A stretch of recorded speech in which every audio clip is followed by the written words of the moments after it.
bienvenidos. De parte de la editorial Multilibros, yo, César Corona, les doy la más cordial bienvenida en esta tarde.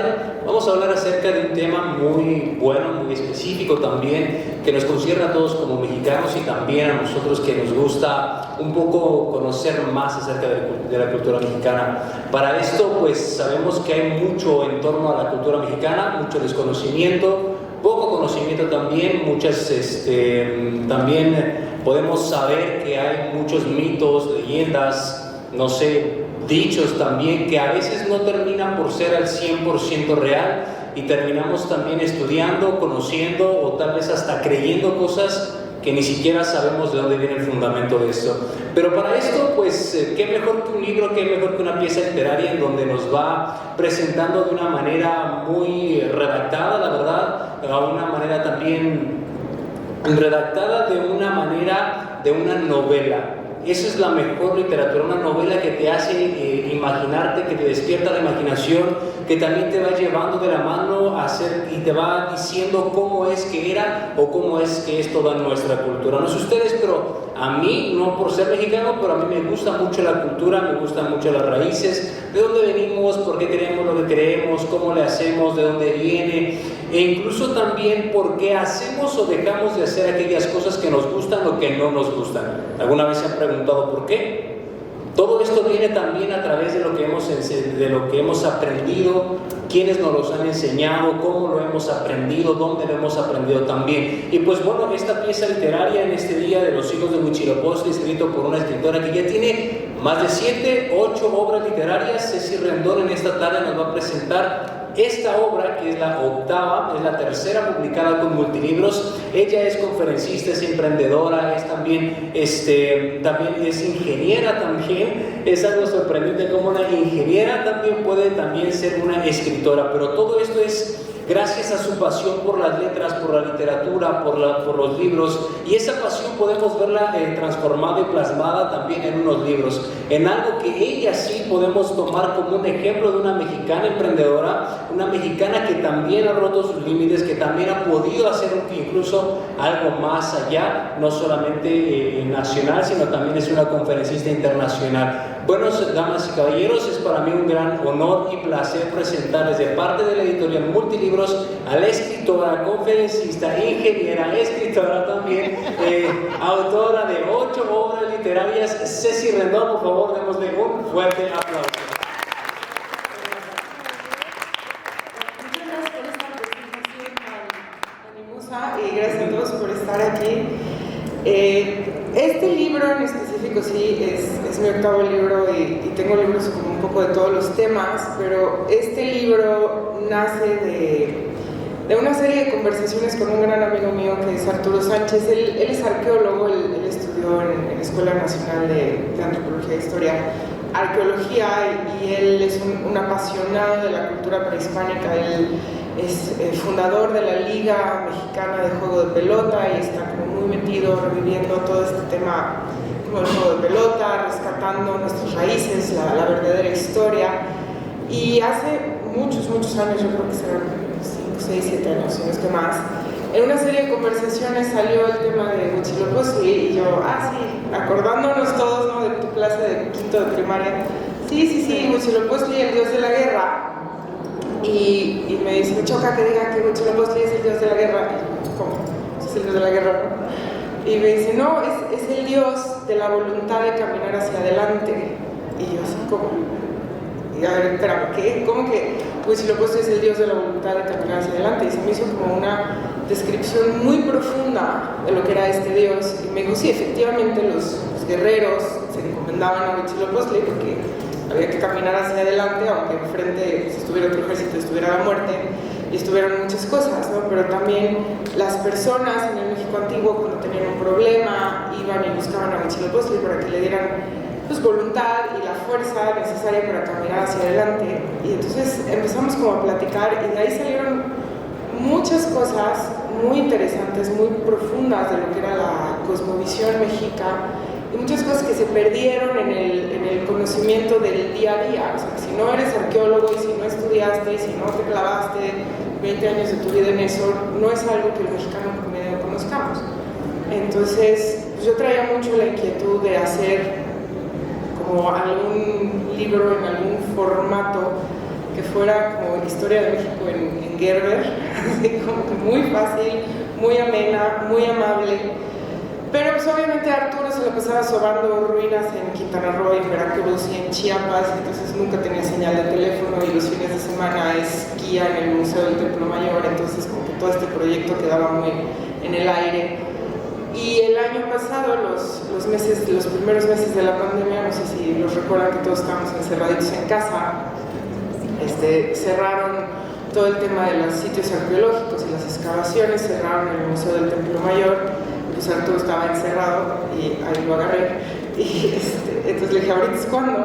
Y empezamos ya como a aterrizar, ya a ponerle los puntos sobre las IES a esta historia, a este libro y a toda la investigación histórica que hay detrás de la parte del México antiguo, ¿no? Entonces es un poquito el contexto del libro, pero a mí me interesaba mucho que fuera como una manera de honrar nuestras raíces, porque al final es muy difícil sentirnos orgullosos de algo que no conocemos o de algo que se perdió. O sea, a mí en lo personal yo me acuerdo que por el lado de mi abuela materna decía que su abuela era caíta y nadie sabía nada de la familia, era algo que a mi abuela como que hasta le daba vergüenza y decía que no dijéramos nada y que cómo y que...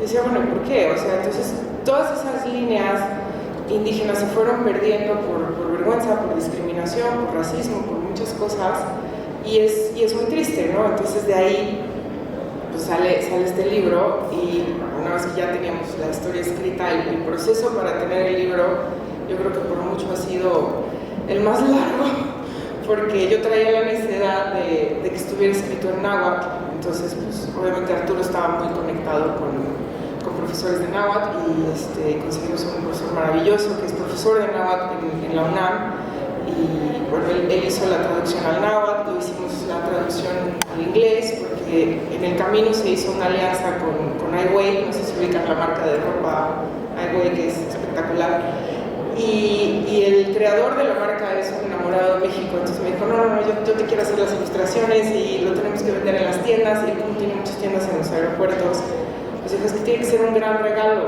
o sea, de la gente que viaja y que lo lleva al extranjero, entonces pues sacamos la traducción al inglés con una portada en inglés, ¿no? Entonces como que el libro fue como haciéndose más y más laborioso de crear y bueno, obviamente ya a la hora de los de la imprenta me odiaron porque las ilustraciones estaban a color, entonces había que coser a mano cada parte de las ilustraciones a color, entonces sí fue como muy complejo y afortunadamente lo logramos sacar para los 500 años de la caída de Tenochtitlan, que lo rebautizaron como los 500 años de la resistencia indígena, me pareció maravilloso, que fue el 13 de agosto, entonces pues ahí fue la presentación ya, digamos la primera presentación del libro en Puebla.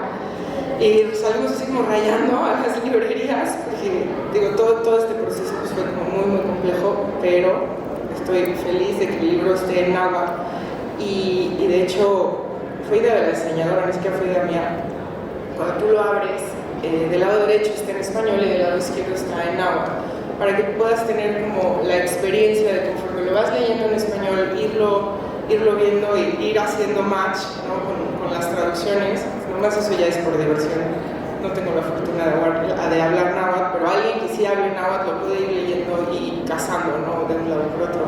Entonces, todos esos detalles, luego el traductor nos decía, bueno, revísalo y si te parece bien así lo dejamos, y yo, no, pues, espero que esté bien. Porque, pues, desafortunadamente muy pocas personas hablan náhuatl y muchos menos lo escriben, entonces pues poder rescatar un poquito de este idioma pues, se me hizo bellísimo, ¿no? Y obviamente todo el apoyo de la editorial y de Multilibros en medio de todas estas necesidades de me decía, es que no va a salir a tiempo, y yo no, sí tiene que salir a tiempo, pero bueno, es un poquito el proceso del libro, de cómo lo fuimos escribiendo y por qué. Y ya entrándonos en la historia, es una novela pues, corta, está hecho en formato novela corto para, no sé ustedes, pero a mí sí me aburrían las clases de historia, no sé si se acuerdan así de, y en 1521 Hernán Cortés, y entonces yo quería que fuera algo rápido de leer, de capítulo artículos muy cortitos, muy dinámicos, en un lenguaje fácil, que no fuera aburrido, porque digo, de por sí vivimos en un mundo en donde todo ya es tan rápido y tan digital, y entonces atrapar la atención de una persona es bastante complicado, y además si lo haces aburrido o tedioso o largo, o con palabras como muy rimbombantes, creo que es todavía más difícil. Y también quería que, pues sobre todo los chavitos que tienen 11 o 12 años, que empiezan como ya a leer ellos mismos sus libros, que tuvieran la oportunidad de leer este libro y lo mismo, que lo entendieran, que lo procesaran, que no se aburrieran. Entonces es un libro que como que desarrollar la historia fue también muy complejo para que pues, las personas, pues así que los adultos lo consideraran lo suficientemente valioso, pero los niños lo pudieran leer sin aburrirse, y entonces que todo el mundo pudiera disfrutarlo, ¿no? Y tener aunque sea esta cosquillita del México antiguo y de esta ventana al México antiguo. Excelente. Dentro de la historia, bueno, una de las características de las novelas es la descripción de las cosas. Describes muy bien la ciudad de Tenochtitlan. Primero, háblanos acerca de lo que es la protagonista, de dónde sale la protagonista y, bueno, sin darles spoilers, ¿por qué la combinación de los nombres? ¿De dónde salieron? ¿Qué te inspiró para ello? Bueno, la combinación de los nombres, la protagonista se llama Citlali María y nace de muchas conversaciones con muchas personas, no tanto hombres como mujeres en México, que cuando yo empecé primero me gradué de ingeniería, trabajé como un año, no fue lo mío, y empecé con un proyecto de negocios, emprendí y ya me seguí por la línea del emprendimiento, pero en este camino mucha gente me decía, no, es que yo no puedo, porque yo, es que yo, y platicando con la gente como que mucho era, es que pues, yo vengo de origen humilde, o a mí no me heredaron la empresa, o yo no estudié en tal universidad, ¿no? O yo no tengo dinero, y de repente alguien me decía, no, bueno, es que para mí ha sido muy difícil, porque pues, yo que soy morenito, y yo así de cómo, o sea, entonces sí es una realidad que hay una discriminación muy arraigada en México hacia las raíces indígenas, hacia el color de la piel, y lo platicábamos hace rato en otra entrevista. Está muy metido y muy permeado en el tejido social, o sea, frases como, digo, perdón la palabra, pero es muy común escuchar pinches indios, y este es un naco, y este es un indio, y no trae zapatos, o no habla español, y son frases que escuchamos todo el tiempo y se nos hacen normales, y no debería ser así bajo ningún esquema, y el problema es que nosotros mismos nos las vamos creyendo, nos vamos limitando, vamos pensando que no podemos. Entonces de ahí un poco que el nombre sea Citlali María, porque además todos en México venimos de un caldo, de mezclado de muchas raíces, de muchas culturas, de muchas cosas, ¿no? O sea, yo creo que nadie hoy en el planeta es 100% puro, ¿no? en su origen, ¿no? A menos que estés perdido en algún lado, que no hayas tenido contacto con ninguna otra civilización, cosa que es muy difícil. Todos somos una mezcla, pero esta parte de nuestra mezcla indígena, como que a veces como mexicanos nos autolimita mucho, y algo que pasó en el proceso que yo estaba escribiendo esta novela, y que estábamos con la idea, todavía no la estaba escribiendo, pero estábamos con la idea, no sé si se acuerdan, hace no mucho que Yalitza Aparicio fue nominada al Oscar, y que fue un escándalo, y que muchísima gente hizo comentarios terribles de que cómo, o sea, y gente que hoy me da pena, y no quiero decir quiénes son, porque son personas muy cercanas a mí, haciendo comentarios de verdad en lugares públicos y en una mesa de discusión, diciendo que como palabras textuales, como una chacha podía estar nominada al Oscar. Y yo decía, ¿qué es esto? O sea, ¿cómo alguien puede decir esto? O sea, cuando debería de ser el orgullo del país, el orgullo. Y entonces, bueno, toda esta polémica alrededor, y lo que ella hizo al final fue romper barreras para muchas personas que decían, es que yo jamás voy a ser actriz, o yo jamás voy a estar en la tele, mucho menos voy a estar nominada a un Oscar, y mucho menos soy alguien que pueda caminar por una alfombra roja, ¿no?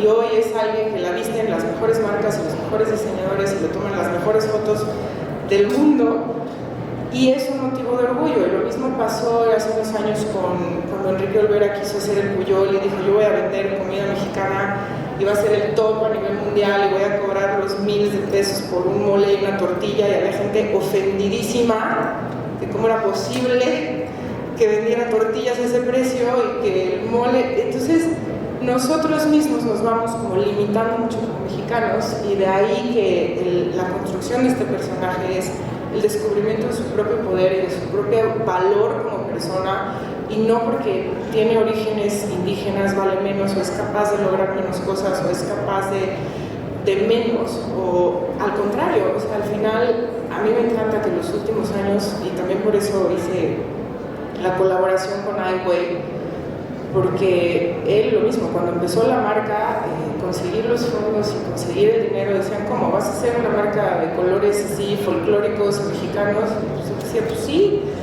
Y esta marca creció mucho, irónicamente, siendo un regalo, por eso íbamos a los aeropuertos, porque los que más la compraban eran personas que la compraban para regalos en el extranjero, ¿no? Entonces, así empezó, y dices, ¿cómo es posible que antes que estar en los mejores centros comerciales de México estaba en los aeropuertos, y ahí es donde más vendía, ¿no? Y lo triste es que al día de hoy las tiendas de hoy que más venden están en los aeropuertos. Hoy son mini tiendas y venden más que las que están en los centros comerciales, ¿no? Entonces todas estas realidades son como el caldo de mi, yo creo que como que mi frustración un poco. Dije, es que necesito ser algo, yo como escritora necesito plasmar esto, y yo necesito como poner mi granito de arena para cambiar esta visión de que lo mexicano es pinche, o está chafa, o es naco, o es menos, o entonces, pues bueno, de ahí un poco todo este tema. Excelente. Toda la historia sucede alrededor de esta protagonista, María Citlali, en donde también ven que el malinchismo y la discriminación viene de afuera hacia adentro,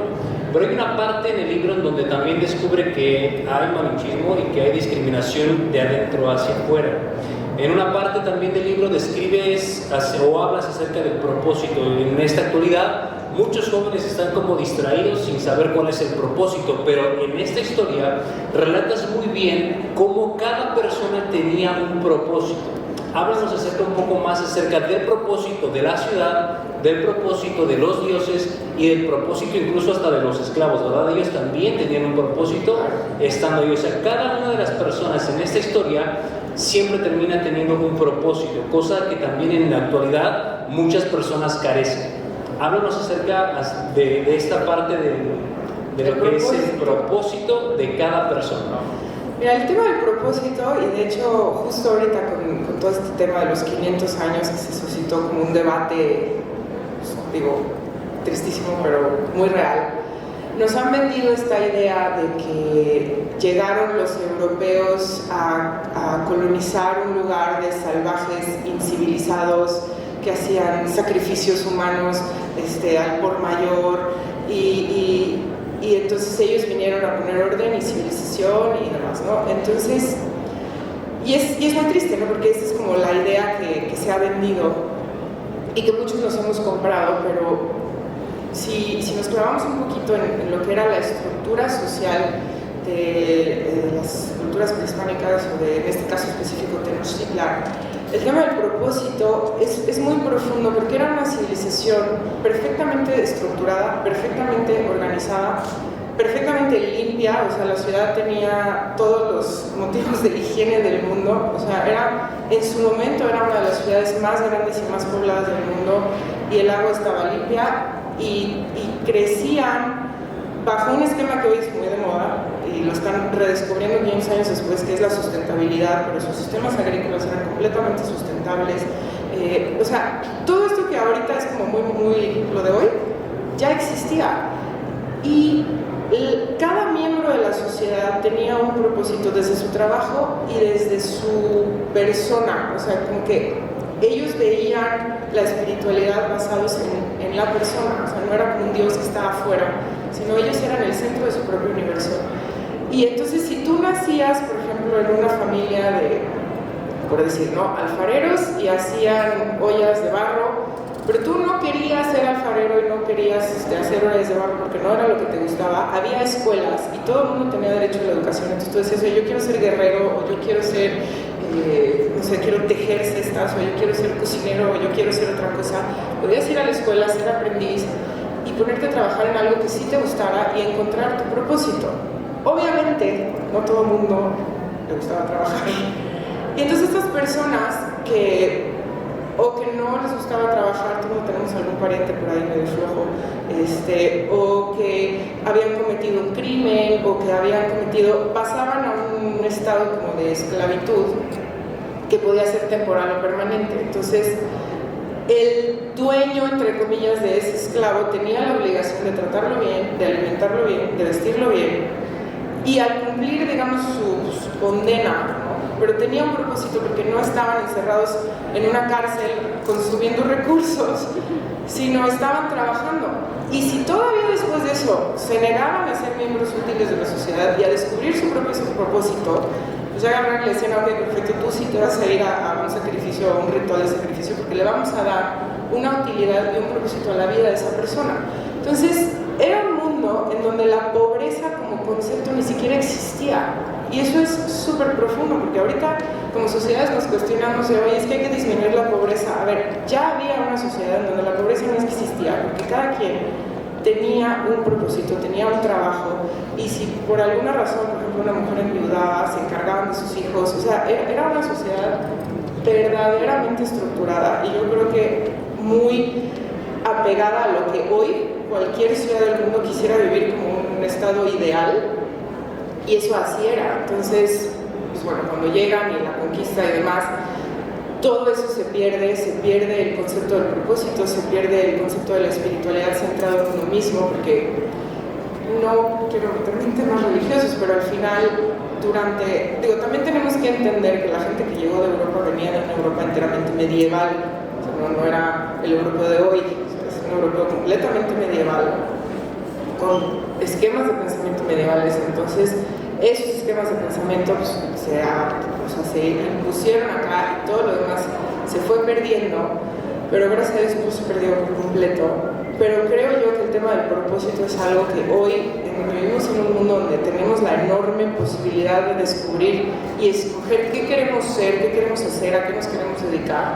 O sea, también, y por eso creo que el personaje es femenino, porque también en medio de la revolución femenina, hasta hace no mucho, el único propósito de una mujer era ser la esposa de alguien y la mamá de alguien y tal, ¿no? Y ahorita tiene, lo bueno es de un tiempo para acá, pues también es como, oye, como mujer podemos encontrar otro propósito más allá, ¿no? De ser la esposa de o la mamá de.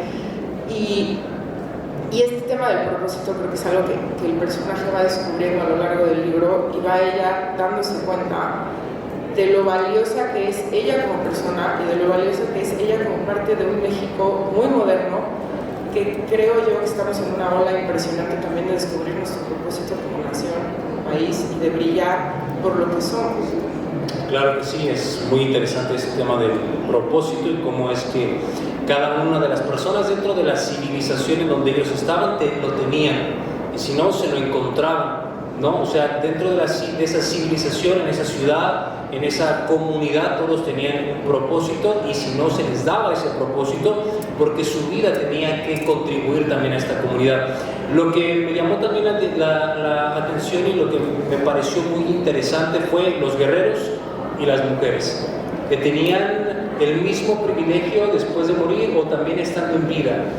Las mujeres, como ya bien lo decías, hasta no hace mucho, la verdad muy poco, es que se empieza como a valorar un poco más la mujer en la actualidad, pero en esta historia relatas muy bien acerca de cómo son consideradas, cómo son vistas las mujeres, y las comparan con los guerreros, ¿cierto? Sí, así es. Aparte también de lo que estamos redescubriendo como sociedad, ¿no? Este tema de la equidad de género. En el México antiguo, el Dios creador, ¿no? Lo que en el catolicismo podría equivaler a un Dios padre, para los mexicas no era un solo Dios, sino eran dos dioses. O sea, el Dios creador, el Señor de la creación, y la Señora de la creación. Y venían los dos como de esta dualidad, y el Dios Ometeotl era el conjunto del Dios masculino con el Dios femenino. Y entonces, desde su esencia, era una cultura que tenía el mismo valor, la parte masculina con la parte femenina. Y las mujeres eran seres perfectamente apreciados en la sociedad, valorados, tenían lo mismo, tenían su propósito. Ellas eran vistas como el portal entre el mundo espiritual y la tierra, porque al final ellas eran las que daban la vida. Y hay un cielo reservado únicamente para los guerreros que morían en batalla, y ese cielo también estaba reservado para las mujeres que morían en labor de parto durante el embarazo, porque era considerado igual de importante, ¿no?, los éxitos militares que la labor femenina de traer, pues, a la vida, ¿no?, los nuevos seres humanos.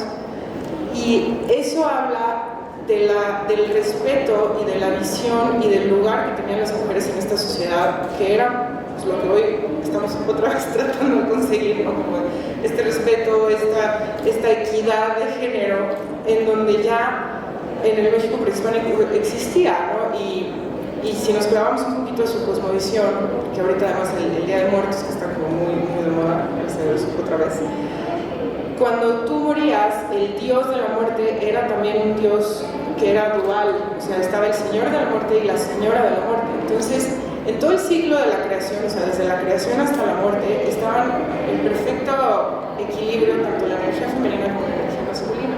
Y eso obviamente se reflejaba en la sociedad, ¿no? O sea, cosas como el divorcio en Tenochtitlan sí existían, las mujeres tenían derecho a escoger a su pareja, cosa que, digo, ahorita nos suena muy normal, pero en la Europa medieval eso ni siquiera existía. Las mujeres eran consideradas propiedad del papá y luego consideradas propiedad del marido. Las mujeres en el México antiguo tenían derecho a escoger una profesión, tenían derecho a trabajar, tenían derecho a tener un ingreso económico, tenían derecho a divorciarse, tenían derecho a cambiar de pareja sin razón alguna.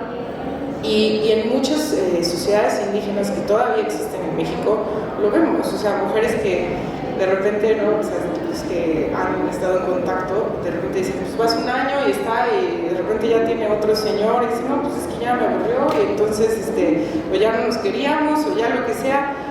Y este tabú que hay en torno al divorcio, a que una mujer elija, al placer sexual, etcétera, etcétera, etcétera, todo eso era parte completamente normal, ¿no? Había una diosa de la fertilidad y del placer, y era muy normal que las mujeres se encomendaran a esa diosa, porque el placer femenino no era un tabú, no era un pecado, no era algo malo, incluido obviamente pues, el placer masculino, ¿no? Pero el placer era visto como un regalo para todas las personas. Entonces, todo eso es parte de, ¿no?, que se da una embarradita en el libro, pero ojalá cuando lo lean como que les quede la cosquilla de querer aprender un poco más. Ok, al final nos vas a dar como algunas recomendaciones también de a dónde nos podemos acercar y cómo podemos obtener más información. Bueno, no podemos dejar y no podemos negar, nos guste o no, también que la cultura española, la cultura europea, vino a desaparecer un poco lo que era la cultura nacional, la cultura mexica, nuestra cultura como tal. Por ende, se habla de los dioses, de nuestros dioses, se habla como una mitología, como si fuera alguna caricatura, como si fuera, no sé, como algún libro de historietas, como algo mítico, algo como si nunca hubiera existido. Huitzilopochtli, nosotros lo tenemos como una perspectiva de un dios de la guerra, que los mexicas o que los mayas ofrecían solamente sacrificios al por mayor todos los días y todo el día, y que les gustaba la sangre y eran como bestias. Háblanos un poco más acerca de lo que son los dioses. ¿Realmente Huitzilopochtli solamente es el dios de la guerra? O sea, solamente los guerreros ¿qué hacían? Oraban, rezaban, ofrecían como solamente sacrificios de sangre a él. ¿Cómo es que los dioses, o háblanos un poco más acerca de los dioses, para que también nosotros podamos despejar un poco esta parte de lo mítico, dejar un poco, porque no es solamente una historia que alguien nos haya recomendado, para dejar esta parte como caricaturesca de la existencia de los dioses en la antigüedad?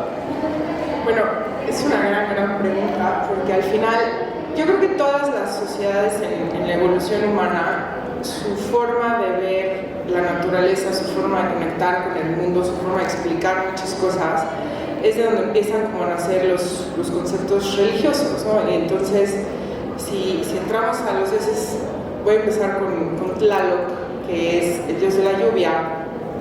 Y Tlaloc, obviamente, en las sociedades que dependían 100% de la lluvia para la agricultura, que no era el caso de Tenochtitlan, porque ya tenían sistemas de riego y demás, pero dependían de la lluvia para muchos de sus ciclos y para muchas cosas. Era una forma de explicar el ciclo hidrológico, ¿no? Lo que decían es que Tlaloc tenía unos pequeños como dioses asistentes que le llamaban tlaloques, que tenían jarras de barro y bajaban al lago de Tenochtitlan, llenaban las jarras de barro y las guardaban en las nubes. Y que cuando Tlaloc decidía que lloviera, rompían estas jarras de barro y bueno, salía la lluvia, ¿no? Obviamente se vuelve un espejo, pero lo que tú reflejabas en ese espejo era lo que ese Dios te iba a dar. Entonces, si tú eras una mala persona, el Dios te lo iba a multiplicar por 10 o 20 veces. Y decían que era el Dios del que no te podías burlar o al que no podías engañar, porque al final era un espejo y eras tú mismo. Entonces, si tú eras una persona generosa, ese Dios iba a ser generoso contigo, pero si tú eras una persona no sé, envidiosa o mala o lo que quieras, ¿no? Todas las cosas malas que puede ser una persona, ese Dios te lo iba a regresar. Pero lo curioso es que no te lo iba a regresar en un infierno después de la muerte, te lo iba a regresar en esta vida. Entonces la gente era muy consciente de que si se portaba mal, enfrente de ti estaba el Dios que te lo iba a cobrar en vida. Entonces este concepto igual como muy New Age, muy budista del karma, era algo que estaba muy impregnado en la sociedad mexica y en la sociedad prehispánica, ¿no? Entonces, y era Tezcatlipoca, y bueno, hay N mil mitos de Tezcatlipoca, como que donó su pie para crear la humanidad y demás, pero nunca nos explican que era el espejo negro en el que tú te reflejas. Entonces, ese es el tipo de cosas que les digo que en las pláticas con Arturo y decir, ¿por qué no lo sabemos? Y Quetzalcóatl, por un lado, que lo conocemos todos como el dios del viento, la serpiente emplumada, es el dios de la sabiduría. Y es el dios que cuando necesitas saber qué hacer, es al que iban y le rezaban para que les diera la sabiduría, y por eso se representaba con el viento, ¿no? Porque decía, bueno, porque en el viento te va a susurrar como la respuesta, pero al final la respuesta está dentro de ti. Entonces no era una sociedad en la que tú ibas con el sacerdote te decía qué hacer, sino los dioses te ayudaban a encontrar como tu propia verdad, tu propia sabiduría. Entonces eso creo yo que es en el mundo moderno, que nos suena muy profundo y muy actual, es algo que 500 años antes ya era muy claro. ¡Wow! Bueno, yo no sabía nada de eso, ¿ustedes sí? ¿Sí? Bueno, yo no, dicen por acá que sí. Perfecto, qué bueno. Entonces, conforme vamos avanzando, ya como lo había dicho, esta onda de la nueva era, de New Age, de regresar hacia nuestro interior, de ver más a nuestro interior, que ver es lo que, bueno, lo que hay a tu alrededor es lo que manifiestas también dentro de ti, porque también sabes lo que piensas también. Entonces, prácticamente, estoy bien o estoy mal, tú me dirás, si lo que en la actualidad conocemos como mirar hacia adelante para una evolución, realmente entonces todo esto que nos estás diciendo es que ya existía anteriormente. Entonces hay que voltear hacia atrás, ¿cierto? Hay que voltear hacia nuestras raíces, hay que voltear hacia nuestra cultura, la que realmente, imagínate una sociedad con esas creencias, con esas prácticas, con todo eso que tenían, y en la actualidad que según todavía lo seguimos como descubriendo. Entonces realmente hay que mirar hacia atrás, ¿verdad? Yo creo que sí, yo creo que es una mezcla de mirar hacia atrás y también mirar hacia adelante. O sea, yo creo que ya es hasta ridículo seguir discriminando nuestros orígenes indígenas. O sea, yo siento cómo va cambiando el tejido social poco a poco, pero ya este tema de discriminar el color de piel, discriminar los apellidos indígenas, que todavía hay personas que quedan con apellidos indígenas que deberían sentirse completamente orgullosos de esos apellidos. Yo creo que hay que conocer, y creo que es responsabilidad de todos nosotros como mexicanos conocer nuestro lado indígena, pero algo que le doy mucho peso en el libro, y porque en la vida creo que es un gran ejemplo de lo que está pasando en México, es el Día de Muertos. Porque si por un lado tiene un origen prehispánico, por otro lado es un menjurje de tradiciones católicas, celtas y de todo, pero creo que engloba mucho lo que hoy es México. O sea, porque al final no se trata de ahora empezar a discriminar nuestro lado europeo o la cultura europea, que ha sido parte de lo que hoy somos, o al final un país como México, que creo que es un país muy hospitalario, que han venido personas de muchas otras culturas a traer sus tradiciones, a traer su gastronomía, a traer estas aportaciones culturales. Creo que en lugar de ahora irnos al otro extremo, ¿no? Y discriminar todo lo que no es indígena, es comenzar a sumar y comenzar a sentirnos orgullosos de quienes somos. Y yo por eso creo que el Día de Muertos es lo que mejor nos representa, porque hasta James Bond está metido ahí en lo que hoy es el Día de Muertos, ¿no? Y eso es algo que es muy parte de nosotros, pero en la medida que nosotros conozcamos todos nuestros orígenes y nos podamos sentir orgullosos y podemos conservar lo que todavía queda de este México antiguo, ¿no? Conservar los textos, conservar toda esta gastronomía que es deliciosamente rica, ¿no? Y o sea, los colores, los textiles, las artesanías, las tradiciones, ¿no? O sea, por ejemplo, yo trabajo mucho con artesanías y me acuerdo de comentarios, ¿no? Es que no queremos que esta tienda sea un mercado. Y yo, ¿cómo? O sea, porque, y lo mismo, ¿no? O sea, estos temas artesanales de que son de mercado, que son chafas, y llegan los extranjeros felices de llevarse 300,000 artesanías, ¿no? Y platicamos igual hace rato en una entrevista, ¿no? Del desfile de moda artesanal, porque digo, todos conocemos la imagen del típico gringo en Oaxaca, ¿no? Que se pone así como el goodwill y esto y el otro, pero que al final parece como un disfraz, o sea, de alguien que está de viaje y entonces se lo pone y está feliz y se toma la foto, pero en la medida que podamos incorporar a nuestro vestir diario la ropa artesanal y que se vuelva parte de nuestra cultura, de nuestro día a día, de que podamos vestir los colores de México como parte de, o sea, como parte de este nuevo tejido social, donde nos sentimos completamente orgullosos de quienes somos y hay una mezcla de todo. Creo que eso sería como lo ideal, ¿no? O sea, ver sí hacia atrás y rescatar todo el México indígena, pero también ver hacia adelante en un país que es completamente mestizo, o sea, por todos lados es mestizo. Entonces, creo que también es importante eso. Qué bien. En colaboración con Arturo Sánchez, dentro de lo que es la novela, este libro, haces una descripción muy buena. De hecho, las novelas se caracterizan por eso.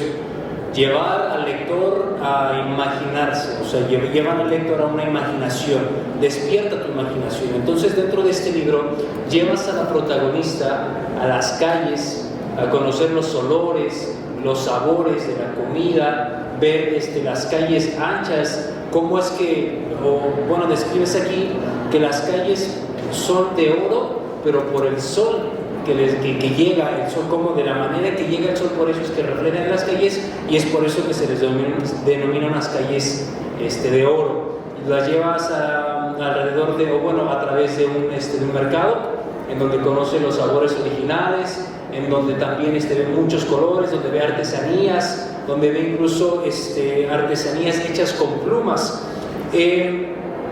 ¿Cómo es que tú al escribir esta parte te imaginabas o cómo llegó a tu imaginación toda esta parte para poderlo describir y luego también plasmarlo en este libro?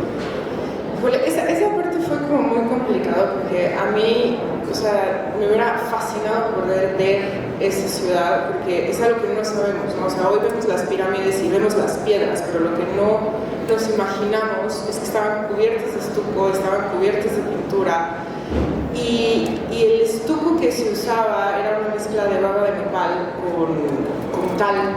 Entonces reflejaba el sol de una forma impresionante, de ahí los mitos de que la ciudad era de oro y de plata.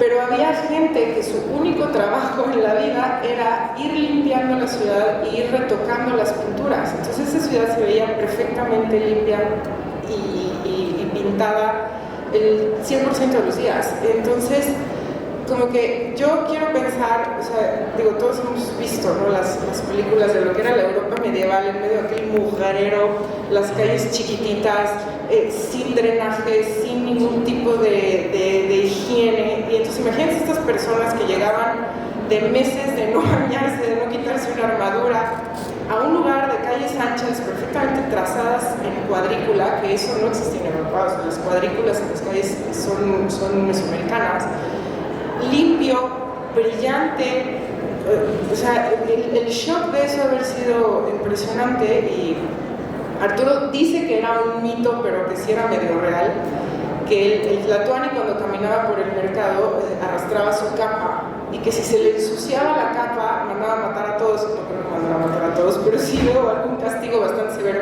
Pero imagínense la limpieza del mercado, con animales vivos, con comida, con todo eso. en donde el Tlatoani tenía que caminar y su capa no podía ensuciarse. O sea, la limpieza del lugar, lo esplendoroso de ese lugar, con la vista del lago, con las montañas, digo, yo lo único que puedo hacer es imaginarlo, pero creo que debe haber sido de las vistas más bellas del mundo, ¿no? Mi marido siempre dice que si él pudiera tener un deseo, le hubiera gustado poder ver Tenochtitlan como la vio Hernán Cortés, ¿no? Entonces, que era la ciudad de su máximo esplendor, que desafortunadamente pues, se perdió, pero mucho de eso nos queda. O sea, México, desde la limpieza básica, somos una cultura que nos bañamos diario, cosa que en muchas culturas no es normal.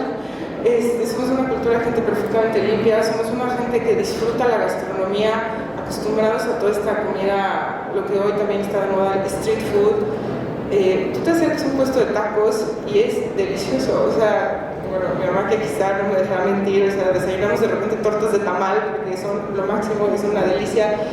Y estamos muy en el día a día con la gastronomía, con el trabajo con las manos, con la artesanía. Yo no sabía del arte plumario, aparte de mi ignorancia, pero yo no sabía que había textiles que decoraban con plumas, pero de los pájaros, las plumas del pecho, que son chiquititas, las iban incrustando y entonces iban haciendo cuadros, todos con plumas, con sus colores naturales, y que tenían efectos tornasolados. O sea, es como, o sea, imagínate una capa de un Tlatoani que además no eran ni flacos, ni enclenques, ni chaparros, ni mucho menos. Entonces imagínate un Tlatoani arrastrando una capa toda decorada de plumas, con oro por todos lados. O sea, el shock cultural de los pobres europeos que llegaron a ver eso de haber sido impresionante, ¿no? Entonces, digo, lo que traté de hacer en el libro es como recrear un poco eso, porque al final todos hemos ido a un mercado, a todos se nos ha antojado un taco de mole y a todos se nos ha antojado ahí, o sea, el típico guiso del mercado, todos hemos pasado por ahí. Entonces, como tratar de traer esos recuerdos que sí son reales al origen, ¿no? O sea, esta comida de mercado que creo que Tenochtitlan haber sido espectacular. Claro que sí, también dentro del libro comienzas a enseñar cómo es que la protagonista se va a través de un mercado, ve todo este tipo de arte, ve también la comida, cómo es que una señora le enseña a alguien más joven, que es con la que va a seguir tal vez la tradición y no se va a perder. Dentro de tu libro podemos ver muchos aspectos de lo que era esa cultura y también de nuestras raíces. ¿Qué recomendación, además de leer tu libro, claro está, qué recomendaciones tienes para nosotros, lectores, que queremos conocer un poco más acerca de nuestra cultura y queremos conocer tal vez un poco también más de ti?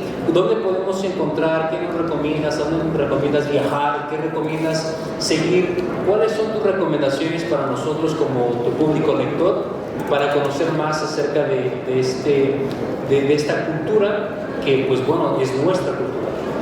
Mira, yo creo que hay una infinidad de libros que se han escrito sobre el México prehispánico. Yo creo que empezar como a leer poco a poco, ¿no? Pueden seguir a Arturo en sus redes sociales, si tienen oportunidad de ir a un juego de pelota, creo que es espectacular. Pero lo que yo les recomendaría, y es algo que a partir de este libro empecé a hacer mucho más al grado de ser incómodo, pues es como para empezar a autocacharnos en todas estas creencias, ¿no? Porque estas frases que les decía, que de repente se escapan, pero también si las escuchas en alguien más, decir, oye, no digas eso, o sea, no es un insulto ser indígena, o sea, no, te dicen, no, este indio, a ver, no es un insulto ser indio, entonces, y la otra persona puede que hasta se moleste, se saque de onda, pero la mayoría de las veces como que sí se quedan así como, sí es cierto, o sea, sí es cierto, ¿no? Entonces, es muy chistoso porque, híjole, o sea, te vas a la playa y hay gente que te dice, no te solees mucho, te vas a poner prieta. Entonces, en lugar de decir, o quedarse callado, decir, o sea, simplemente como ir cachando este tipo de comentarios, este tipo de situaciones, ¿no? Y poniéndoles luz y diciéndole a la otra persona, oye, ¿qué tiene? O ¿por qué está mal? Y entonces, como que lo vas haciendo como darse cuenta, porque es tan automático a veces que mucha gente no se da cuenta. Y la otra es pues, conocer México, viajar por México, pero también conocerlo como con esos ojos, ¿no? Un lugar que es espectacular, si tienen alguna oportunidad de ir, es Oaxaca.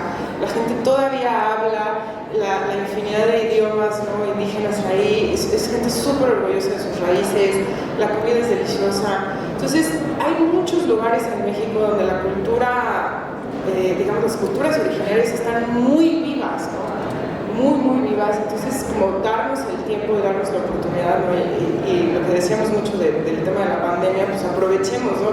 Que no es tan fácil ir a Europa o que no es tan fácil ir a Estados Unidos, pues aprovechemos para ir a México, aprovechemos para conocer nuestro país, pero con estos ojos de un genuino interés por redescubrirnos.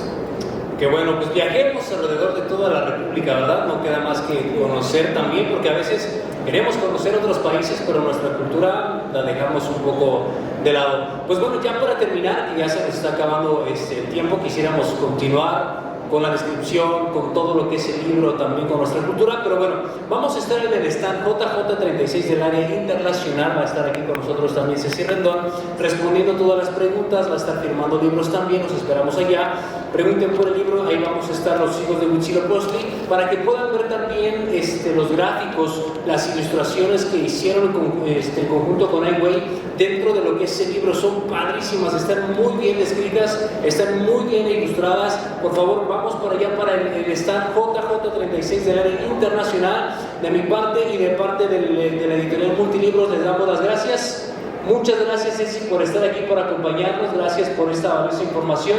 Esperamos que nos sigan visitando también en nuestras redes sociales. ¿Cómo te podemos encontrar? Pues muchas gracias a todos por estar aquí. Mis redes sociales es Rendón-Ceci con Y en Facebook y en Instagram. Ahí vamos a estar publicando algunas fotos de la FIL, estoy feliz de estar aquí y bueno, más detalles sobre el libro. Lo mismo pueden buscar las redes de Arturo, Arturo que está muy clavado en el tema del juego de pelota, a ver si vamos a hacer una exhibición de juego de pelota por acá. Pero bueno, ahí me pueden encontrar y muchísimas gracias por su tiempo y por estar aquí y por su interés en este. Muchas gracias a todos. Muchas gracias a todos.